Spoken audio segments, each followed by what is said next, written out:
Hi and welcome to Sri Lanka Today. United Nations envoy Sir John Holmes' visit to Sri Lanka concluded on the 22nd of February 2009. Sir Holmes held discussions with the government and UN officials as well as politicians and also made a visit to Vaunia to see what arrangements have been made for the displaced from the Vanni. Talking to the media at the beginning of his 4-day visit, Sir Holmes outlined the objectives of his mission.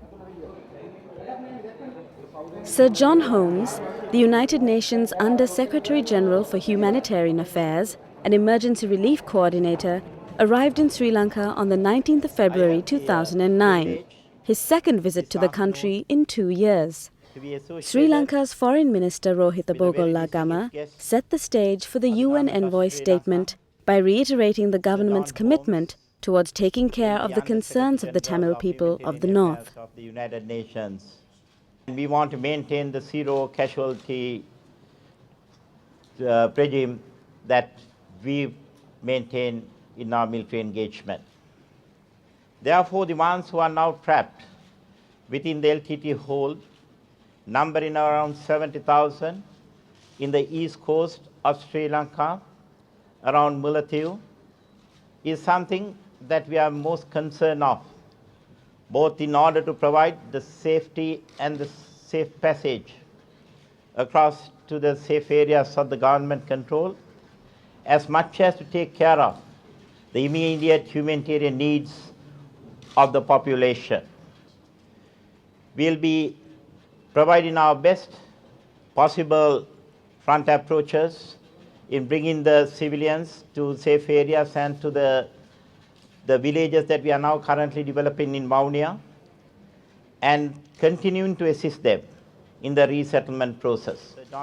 Sir Holmes outlined 4 key areas of concern that he wanted to explore during his visit. Thank you, Sir John. It's a great pleasure to be back in Sri Lanka for this second visit in my role as Under-Secretary General for Humanitarian Affairs and Emergency Relief Coordinator, and I'm very grateful to the President and to the Foreign Minister for inviting me to pay this visit. And I'm very glad to be here and to be able to have these discussions, and also to have the chance to visit Vaunia tomorrow to see for myself some of the arrangements on the ground for those who are able to come out of the Vanni area. If I'm here now, it's obviously because of the great concern that we feel in the United Nations and the concern felt in the international community in general for the fate of the civilian population who are now trapped in that Vanni pocket as the military operation nears its end.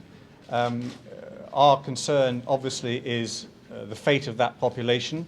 We are concerned about the reports of heavy casualties amongst the population, deaths and injuries, and I have called on the government, as I call on the LTTD, to do everything possible to avoid such casualties, to make sure that international humanitarian law is being fully respected.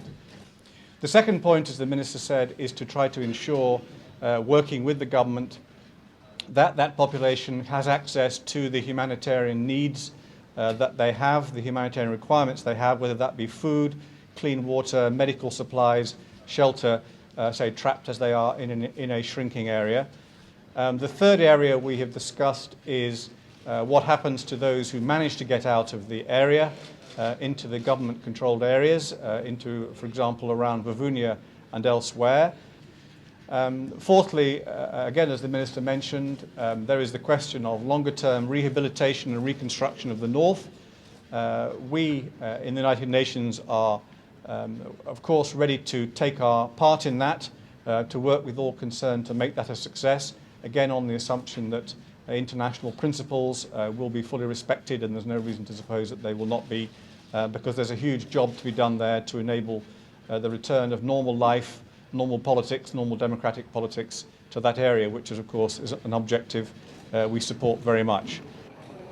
In addition to meetings with the Foreign Minister and President Rajapaksa, the UN envoy visited welfare camps in Vaunia and met with local government authorities and representatives of humanitarian agencies to be appraised on ongoing humanitarian operations in the area.